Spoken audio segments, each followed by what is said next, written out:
Hi, Kumar. Thank you so much for joining me today at Sustainability Explored.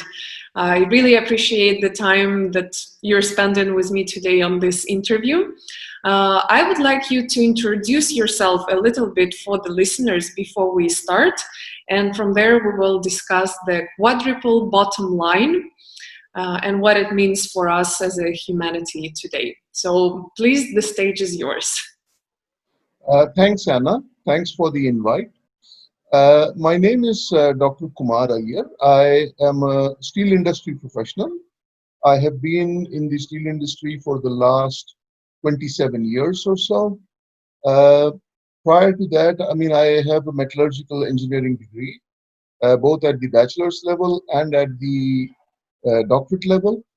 I have been working in some of the most polluting industries on this planet. But along the way, I developed a passion for sustainability. And in my last assignment, I was actually heading the sustainability. And that's when I explored some of these hidden facets of sustainability, so to speak, where it has become fashionable to quote sustainability while actually not adhering to every word that is spelled out. And it has become a matter of convenience, uh, you know, uh, more than believing in sustainability, actually. That's right. It's like we are doing it for the world rather than doing it because we believe in it. And that's what prompted me to come up with this concept called the quadruple bottom line. Right. We Because know. somewhere along the way, I realized that people have stopped listening to their conscience. Right. We know like the concept that is more on a run is a triple bottom line, which stands for social, environmental, and economic, or in some resources it is called financial. What is the, I came across your article on LinkedIn, article introducing the concept of quadruple bottom line. Could you expand on this? What is the fourth element that you think is important to introduce? Yes, the as you rightly said, the triple bottom line talks about profits, people, and planet. So the three P's, so to speak. Uh, the concept in itself is very strong, it's very powerful, but it calls for a lot of self-regulation. And given human nature, it's very difficult for a person to self-regulate. Uh, it was okay. I would like to quote something that I read once. This was an article this is in the book by Professor Clayton Christensen. He talked about something called as the personal moral line. So everyone has a certain code of conduct, so to speak, a belief in principles or ethics, and that particular code of conduct is something which is inviolate. What I mean by that is you stick to that 100%. It's not 98% or 95% because over time, your 98 or 95% will soon become 50%. And that is what is happening to the world today. The triple bottom line is fine, but it implies that everyone is principled. And that is something which we know for a fact is a myth.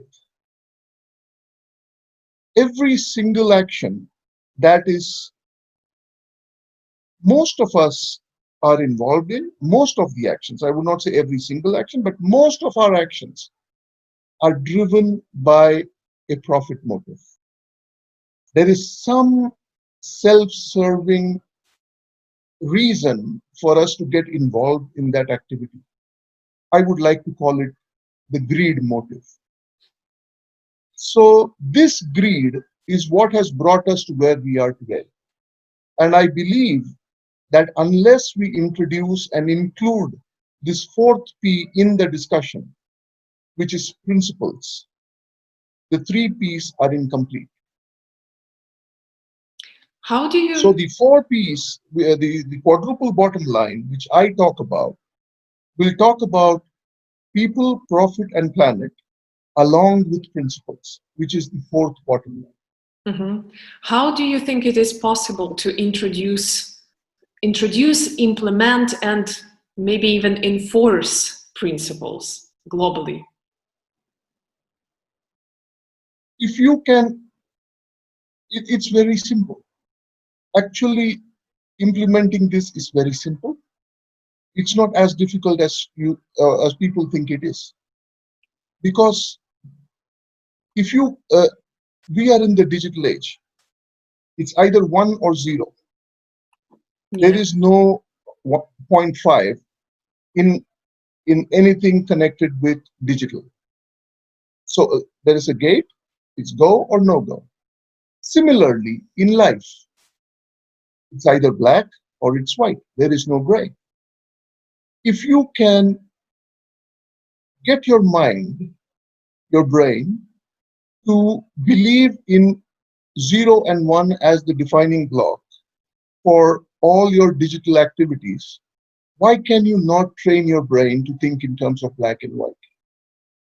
It's very difficult because we're so accustomed to walking on the gray.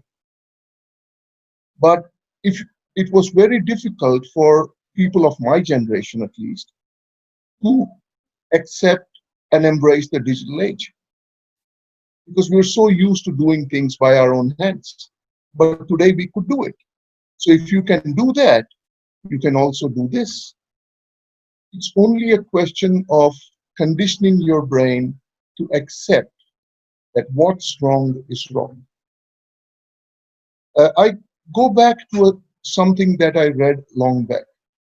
We have a mythical tale in India called Ramayana. I know. Yeah. You must have heard. It's a very popular myth which talks about this ideal human being. And there is a line from that mythical novel or story which actually led me to this theory which I'm talking about, the quadruple bottom line. And the line says, there is no wrong way to do the right thing. Interesting. So, I mean, like they say, the ends justify the means. No, the ends can never justify the means. So, as I said, there is no wrong way to do the right thing. And if you can follow that maxim in life, implementing this is very easy Mhm. because nobody can police a conscience. But it's very subjective. How do I know what I do is right only in my opinion? In someone else is gonna see whatever I'm doing, my action, through his own prism and take my action completely differently. My question, I guess, like coming back to your thought about um, greed being a driver, how can this greed driver be replaced by what? It's all a question of how much do you need? Uh, if you look at why we are all alive, why we are all living today, why we are working, why we do the things we do, uh, it is to have a decent living. It is to quote unquote make some money. But how much? That is the question. I mean, go into business, we go into any activity, whether it is, even if it's a non-profit, or even if it's government, we go into it so that at the end of the day, we balance the balance sheet, the financial balance sheet. Nobody goes into business for making a loss. I would not get into an activity where I have to put money into it indefinitely without returns. So profit itself is not a bad word, because profit is the driver which will keep economy going. What is bad is how much profit. That is what I mean by greed. If you are creating a situation where a lot of the stakeholders in the system are being marginalized, their aspirations are not being met, obviously you are being overcome by the forces of greed. If you look at any system, the stakeholders in any system would be can be broadly classified under four heads. Those that you are dependent on, those that you depend on, the third is yourself, and fourth is the environment or the society or the government.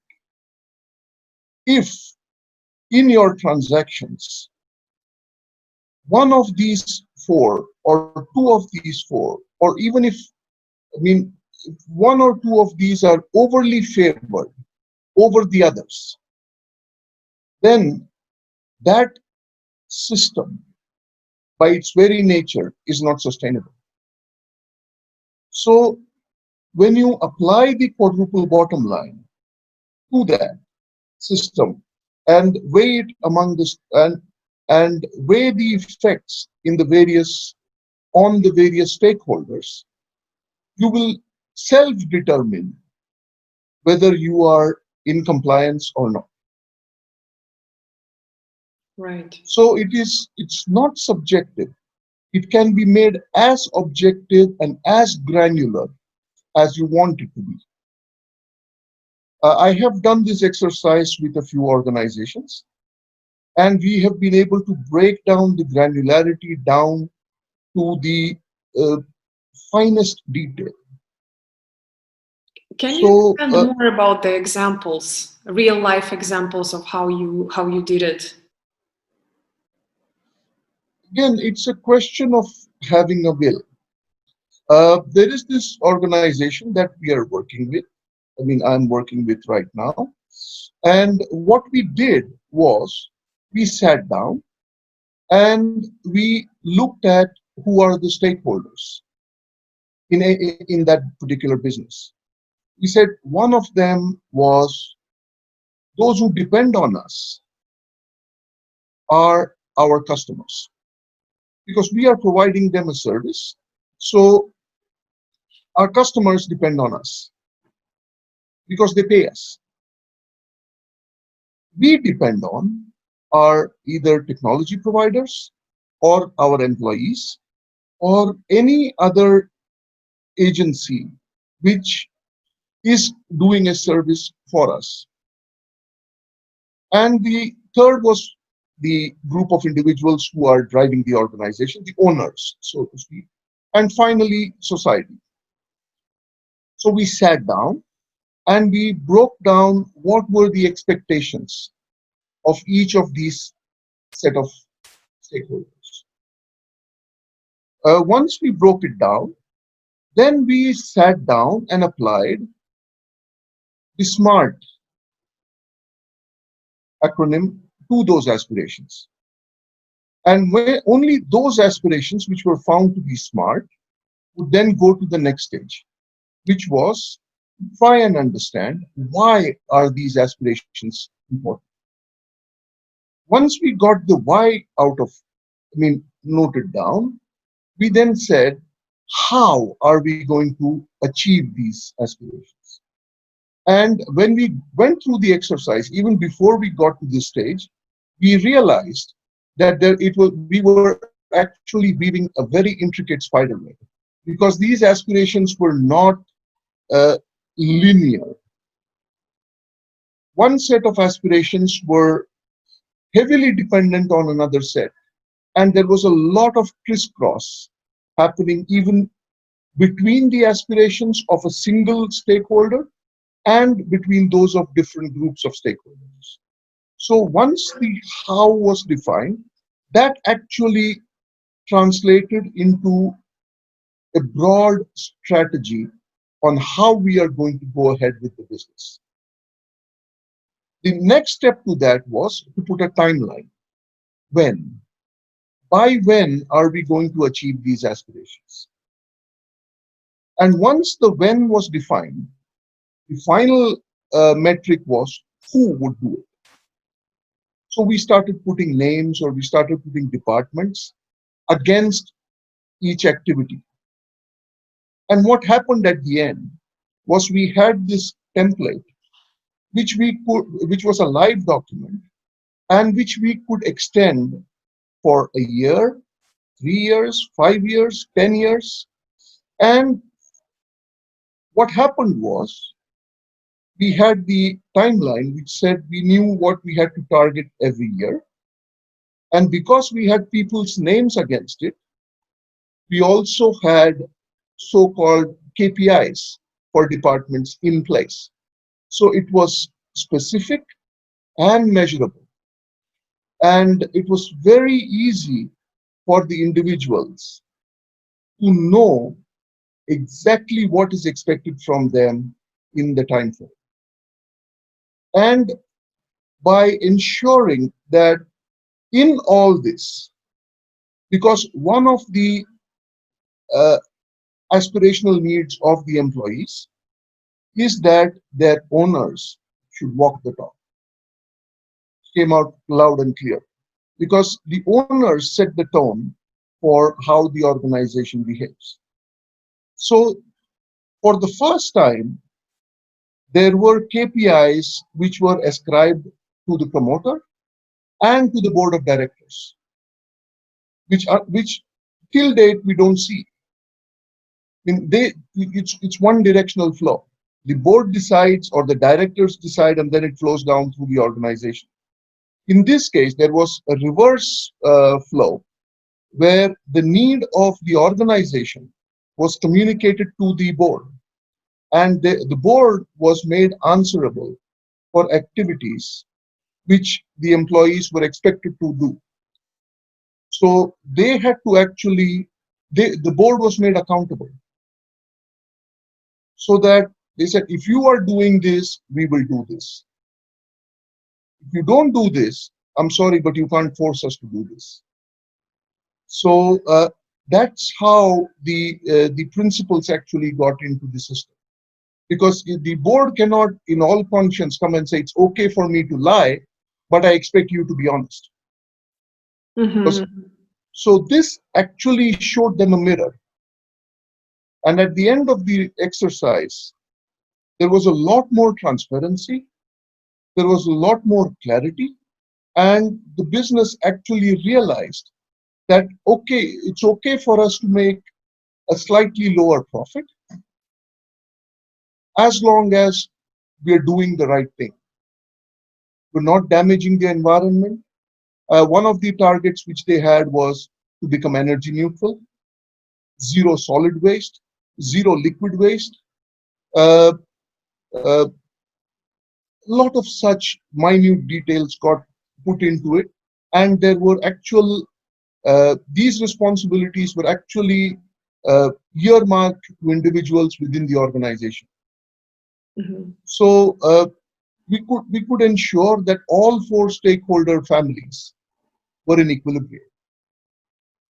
Right. Which industry sector was it? This was actually done for someone in the manufacturing sector. Okay, because But we could do this. zero solid Yeah. waste is quite something. Yes, see, it's not to be achieved in 2020, but we had a plan that by 2023, they would be zero solid waste. Because it gave them a clear 3 years to find out a way for utilizing what today they called as waste. Right. They had to look for applications. It promoted, see, what it does when you take this approach is it promotes a lot of innovation. It makes people think, they challenge the status quo. They have actually come up with contests within the organization on who will come up with means of tackling these wastes. So there was a time frame. It's not a very tight time frame, but it's not very loose either. So Mhm. we had a definite plan that within the next 4 years, this organization is going to achieve these metrics. Right. And And, also, and all this was done by consensus. It was not like a group of individuals sat down and put these timelines. All these timelines were arrived on based on discussion and agreement. right. I guess part of the success of this program will be, or like mapping the stakeholders and setting up the KPIs, is because you set measurable indexes. Why? How is it, do you think, different from ESG's metrics? And which deficiencies do you see with ESG approach? Uh, when we ESG as a concept is very good. I mean, it's the need of the hour. I mean, the amount of investing entities who are following ESG is increasing on a daily basis. But what is happening is, which I believe is the inherent problem with ESG, is that there is no accountability. Uh, just as you have a financial balance sheet, do you have a social balance sheet? Do you have an employee balance sheet? One that talks about the health of your employees. We all know that uh, the employees are under severe strain. Have you mapped it? What percentage of your employees are happy? What percentage of your employees are with you because they want to be with you? And what percentage is with you because they have to be with you? What are their grievances? How many of your employee satisfaction surveys, if at all organizations carry it, those are realistic? Uh, you put out a sustainability report. A lot of organizations today are putting out sustainability reports. Are those sustainability reports audited? Are we really green? We're taking them for at face value. What is happening is that when you look at an organization from the ESG metric, you have to talk of the extended organization. You can't talk of only the entity in itself. If I take a multinational corporation, one that exists over let's say one that exists in all continents, do you have one set of company standards across the globe, or are you adopting different standards in different countries? If you do not have a single standard, how are you ESG compliant? You may be ESG compliant in, say, Europe, but in Asia you're not, because the standards are lax. Are you moving polluting products from Europe to Asia because it's allowed to be made there? Then you're not ESG compliant, because your social values are short. You're not treating your employees the same everywhere. I was reading just the other day that McDonald's in Denmark gives their employees 6 weeks paid vacation, 1 year paid paternity leave, because the laws of the country say that. But does McDonald's follow that globally? No. No organization does it. Then how can you say I am ESG compliant in Europe, but I am not ESG compliant in Asia. Yet I am an ESG compliant organization. Another example which I can give for this, and what I mean by an extended organization, is that today, to trim costs, a lot of companies have started subcontracting. They have vendors who are providing services. You may be highly ethical. Are your vendors equally ethical? You have a certain set of standards which you are following very religiously for your employees. Do your vendors follow the same? Your profit motive is what has caused you to get a subcontractor in the first place. Because if those non-essential workers, or the what we like to call what is not in your business area, activities like housekeeping, activities like, I mean, there are several which come parts of the supply chain which may not be your core area of business. You vendor them out. But because if these people were on your payroll, the cost to company would be maybe double than what it is once you vendor it out. But by vendoring it out, have you not affected the way of working of those people? Because they're not getting the same facilities as you are giving your employees. You may have a very good medical. I mean, let's say I'm from India. So in India, as an organization, my company can give the best of medical treatment for my employees. But my subcontractor, who is supplying me contract labor, would not even have a simple medical insurance for his employees. So am I ESG compliant as an organization? Maybe. But when my vendor is not ESG compliant, I am not ESG compliant. Right, you are Because affected by your supplier, but what are the solutions? How can you by enforce by that? by just we have a I mean I had someone say this to me once. Just because you have moved the point of pollution out of sight doesn't mean that it doesn't exist.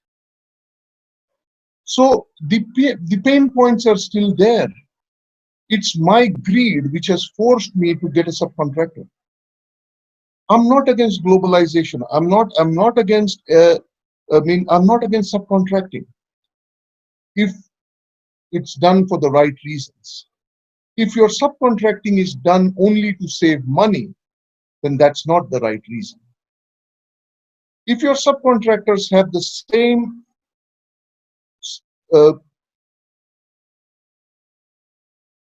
way of life as your employees do, then it's fine. Mhm. Otherwise, by doing that, you're not ESG compliant.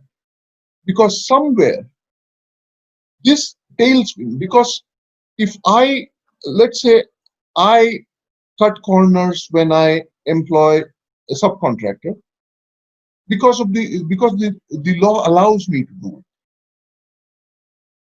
it. The person who would have been earning, let's say, X if he worked for me, is now earning 0.6X because he's working for a subcontractor. His purchasing power has come down by that much. So the overall impact on the economy is going to go into is going to shrink by an equivalent amount. And when this happens on a very large scale, you will find that the ills which are existing in the world today will become manifest. Extreme poverty is a direct fallout of this, because what is happening is that the money is getting extremely skewed in its distribution. I mean, we always keep hearing about the 80-20 principle. So why Why can we not flatten that curve? I'm not saying it, I'm not talking about a socialistic society. We need to make money, because without money, the whole industry would stop. Every single activity would stop if there was no profit motive involved. But the greed motive should not be involved. Mhm. Say I'm taking the external services of transcripting these exact interviews for the podcast into text, and I'm also buying the service of editing the audios. I am doing it to buy myself time. I can do all of that by myself, but I'm choosing to pay the other person to do this for me. In which category does it fall? But I don't know anything about that person's medical insurance. And anyway, I'm just a person, not a company yet. Yes, but the point is that the organization which is offering this service to you, if it is individual to individual, then it may not be so rigid, because then it's a matter of choice, as long as there is a fair wage, which is happening. But here we are talking corporations. We're talking multi-billion dollar, maybe trillion dollar corporations, which are doing this. And that's where the problem is. I mean, the arguments that you hear sometimes are so I would say, belittling to the subcontracted persons, that you wonder whether there is really any respect for those people. I mean, it's exploitative actually. As you said, you can do it. You can do the editing, you can do the transcription, you can put it out in text, you can put it out uh, in a podcast, but you can use your time better, Yeah, right? But more. and as long as you're not exploiting someone else in doing these tasks, Mm-hmm. then that's fine. But if if you have the time, I mean, you have nothing better to do, and yet you will do this just to make some money, then that's not ethical. Mm-hmm. Just because I can increase my profit by 1%, then somewhere it doesn't sound right. Right. I'm reducing my employee costs by 40%, so I can add 2% to my bottom line. And these people can live 10 to a house, like in a box of sardines, and I couldn't care less as long as I live in my comfortable house. Then that doesn't sound right somewhere. Mm-hmm. The example you gave of McDonald's in Denmark versus McDonald's in, say, India or Ukraine or anywhere else, the answer to that is local legislation. Northern European countries are known for their strong civil rights and constitutional rights, and placing this paid vacations, paternal, maternal leaves onto the pedestal. Um, do you think probably the principles can have a chance one day to be integrated on a legal level? We should, we should, because can you honestly tell me that the value of a human life in Europe is higher than the value of a human life in Asia or in Africa? No, it should be the same, right? It You're should be talking the about same. equality globally, and I totally agree. Yes. So it's only a matter of will. If tomorrow, let's not talk about McDonald's. I just gave the example. I Yeah. don't want to point a finger at any single, because it's almost like an ailment which afflicts most of the organizations in the world.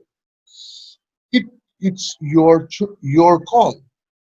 Are you okay with allowing one set of employees to live in a certain manner and allow another set of employees to live in another manner.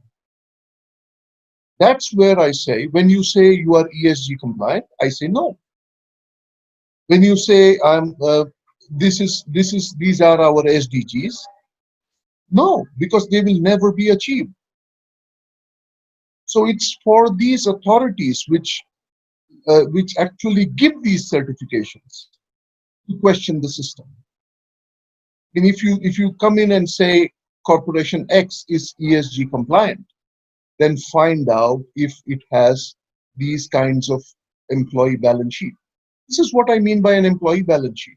If it's a global corporation, does it have one set of rules for the whole world, for its entire corporation, or do they have individual HR manuals for individual countries?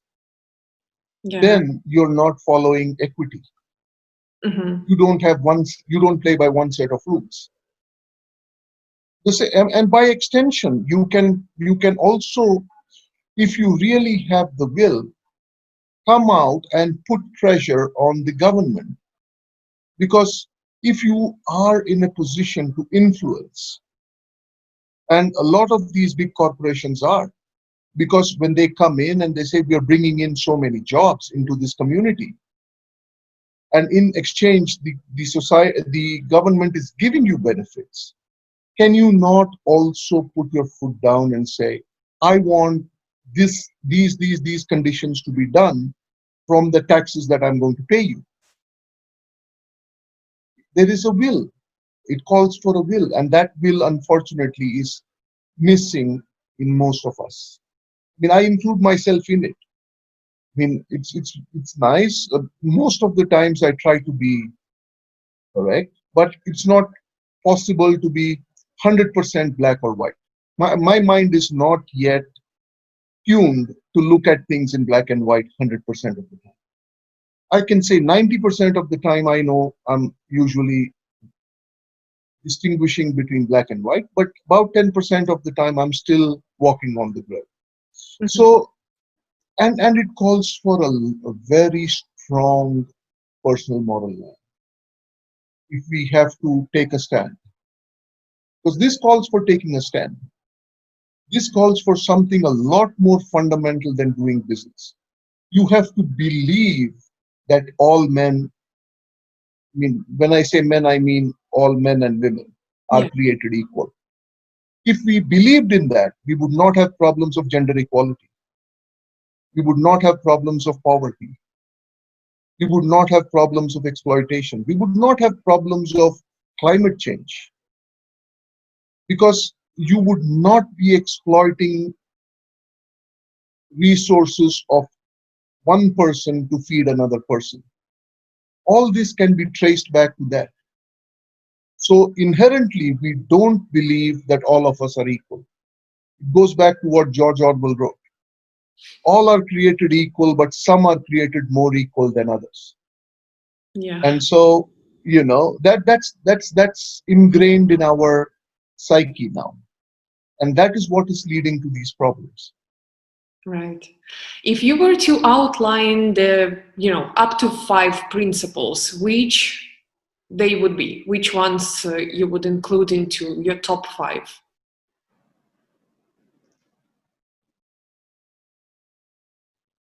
My principles may be different from the principles for others. I mean, I'm not, see, as I said, my personal moral line is different from your personal moral line or uh, any other person's personal moral line.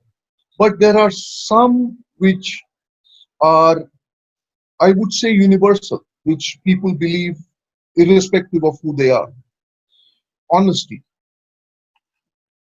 Honesty, there cannot be something which says, for me, this is true, but for you, this is false. It cannot be. So the universal truths exist. So honesty is very important. Uh, Transparency, trust. What else would there be? Believing the good in you. what I mean by that, and how is that a little different from trust, is when you come to work in the morning, I would like to believe that you're not coming there with the intention of having a bad day. Yeah. So so that is what I mean by believing in the good in you. Trusting you is allowing you to come in. Believing that you will, you've come there thinking that it's going to be a good day, is believing in the good in you. So there's a slight subtle difference there, but so that's another thing which is important for me. And the fifth and the most important, one of the most important things is believing that there is good in everyone. There may be 100 negatives, but look for the one positive in everyone and build on that one positive. And soon the 100 negatives would disappear. Yeah. Presuming the best in people. So approaching everyone with the positive before discovering the whatever negative there might be. Do you think sustainable development goals are doing a good job? Uh, if we are going to follow the pattern that we have been following all along, I don't think it's going to happen. You can keep making targets and you can keep revising your targets, because without principles, SDG has no meaning. If you are going to allow, you can keep putting out lists like Human Development Index, Global Democracy Index, Freedom of Press Index, Transparency Index. How does it help? You will put out all these lists. If I end up using those lists as toilet paper, what good is that list? There should be, until you find a way of enforcing those lists, you will not be able to achieve the SDG. I can always come and say, okay, my goal was 100% poverty alleviation, but I've achieved 60%. So what? What will you do to me? Excommunicate me? Go ahead, make my day. It's like that. Until you hit them where it hurts. If you step in and say, if you don't achieve this metric by this date, we stop, as a global community, stop doing business with you.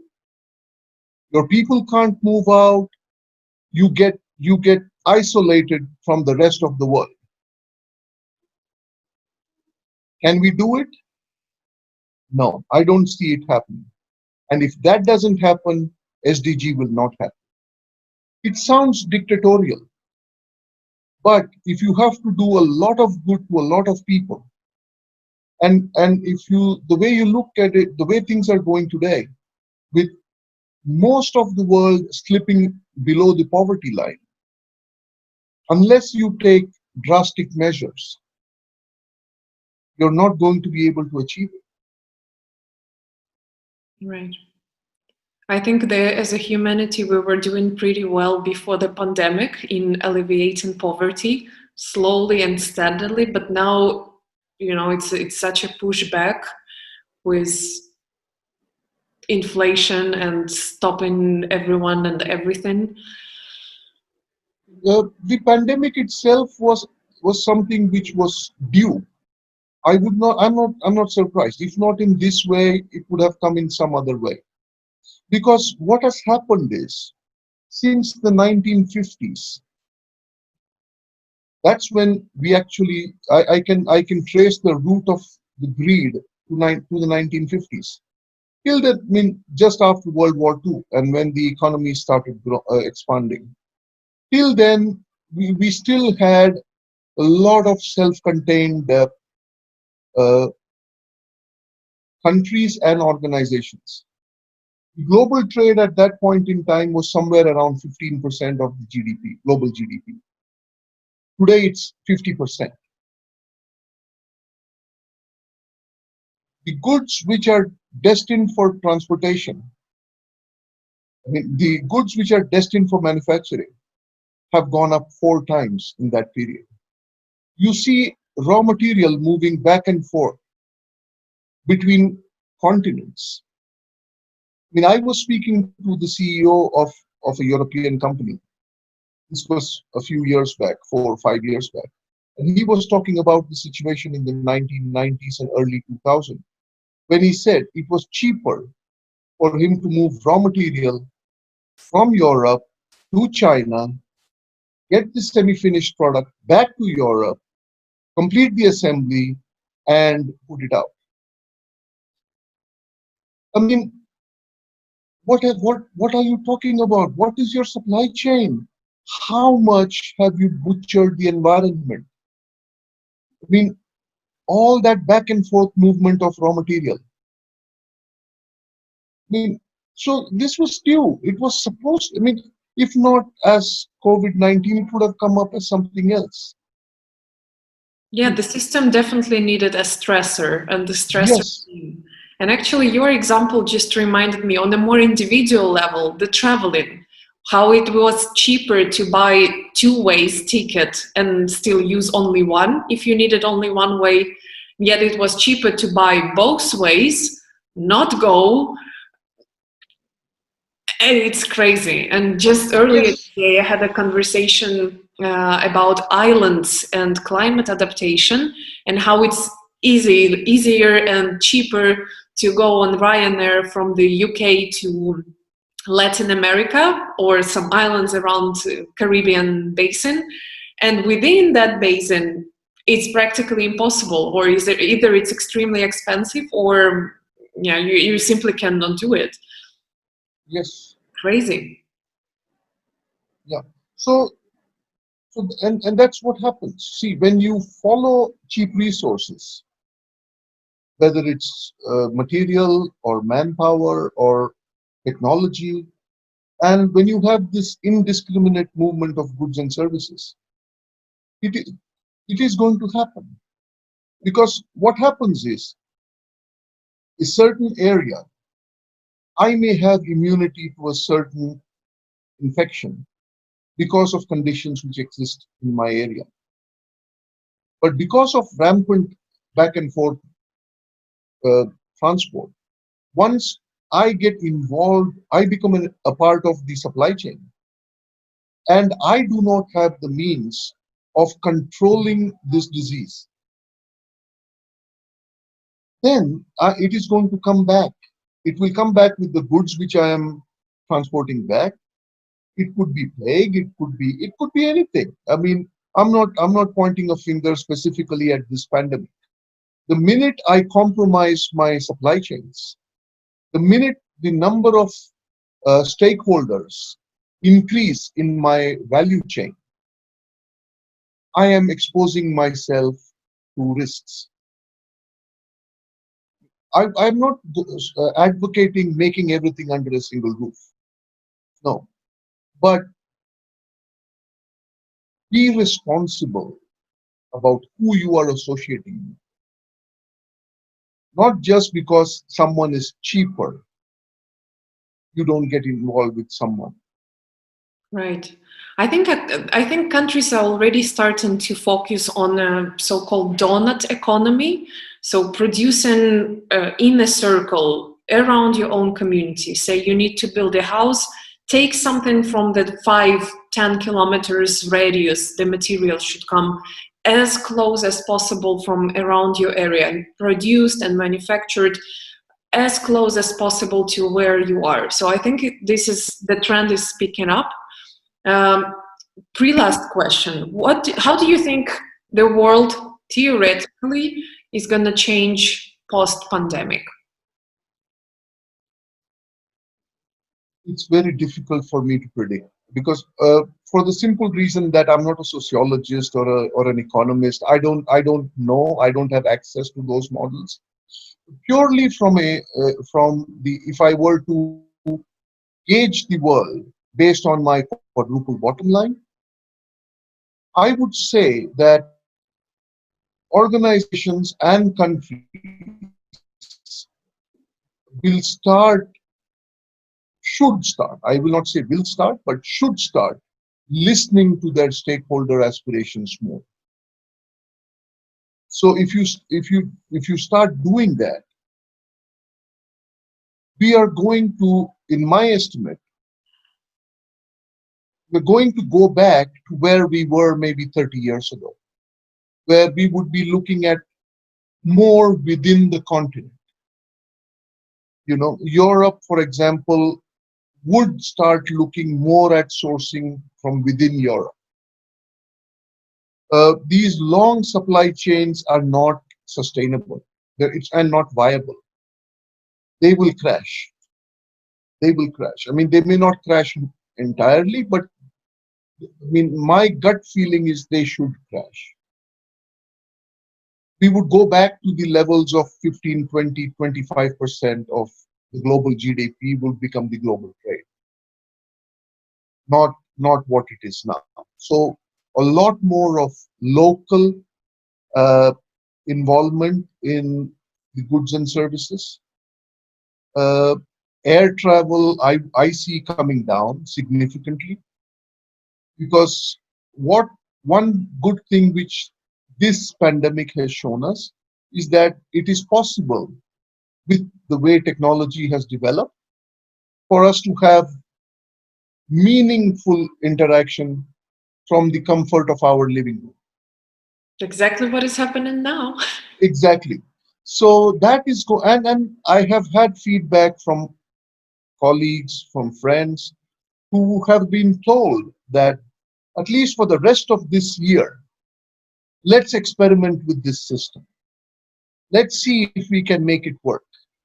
And if it's going to become feasible, if I can even achieve 90% of my goals by not traveling, then it makes a strong case for why did I travel before. Good question. So I see that happening. We will go back to what it was in the 90s, when we did not have so much global travel, and indirectly that will also help in climate change. You will not have, I mean, you don't need to mine oil as much as you were. You don't need to bring out the oil. It can live underground. You don't need coal. I mean, your renewables are going to go up. So I see these changes coming into the system post the pandemic. I mean, they were already there, but they were sort of the uh, low voice, whisper kind of ideas. Now they would become the loud noise kind of ideas. We So say, that is something which is going to uh, become predominant at least over the short term.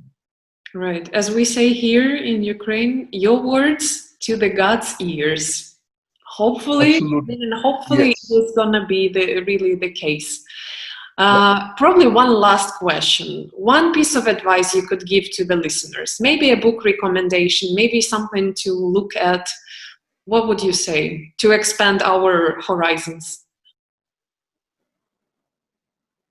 I had a few things which I had written down, and I would like to share those. Please. One is,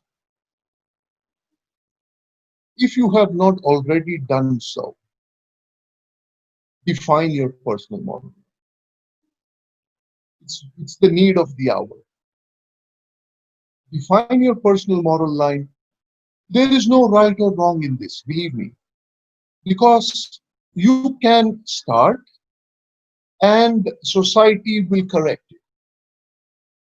Believe me, you cannot have on your personal moral line something which says killing people is fine, because when you are deviant, you will be brought back into line. So start by making your personal moral line and start implementing whatever is on your personal moral. Be transparent in your dealings. That is very important. Respect people, not for what they do, but for what they are, for who they are. If something goes against the grain, just say no. And no means no. No does not mean maybe. No does not mean yes. No means no. I've heard this statement said a lot about man-woman relationship, especially where rape is concerned. No means no. I would like to extend that and say in every single transaction in your life, no means no. And learn to say no. No is not a bad word. It's a No very can strong actually, word. it's a very strong word, yes. And it calls for a lot of strength of character. There will be pain in the short term, but you will gain in the long run. So this is what I would like to share. And this is what I have started applying, and I find that yes, I have made a few enemies. People who didn't want to take my no, they were expecting favors, and I said no because it didn't work to my sensibilities. But over a period of time, they've come back and they've realized that what I did was okay. So yes, you will gain in the long run.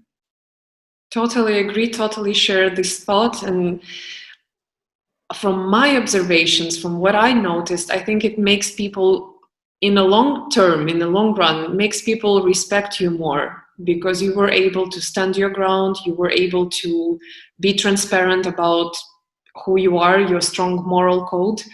And it always works for the best for both parties or more parties if it's the case. It was very nice talking to you today. Thank you very much for sharing your views, for being here with me and the listeners. And I hope for the best for your career, for everything that is going on in life. And talk soon. Sure, Anna, it's been a pleasure, and if I can even influence one person through this dialogue which we have had, I will feel that I have done my good deed for today. Thank you. Thank you very much, and thank you for having me. And I'm always available in the future if you want to talk some more on this or any other subject. Super. Thank you very much. Thank you very much. Ciao, ciao.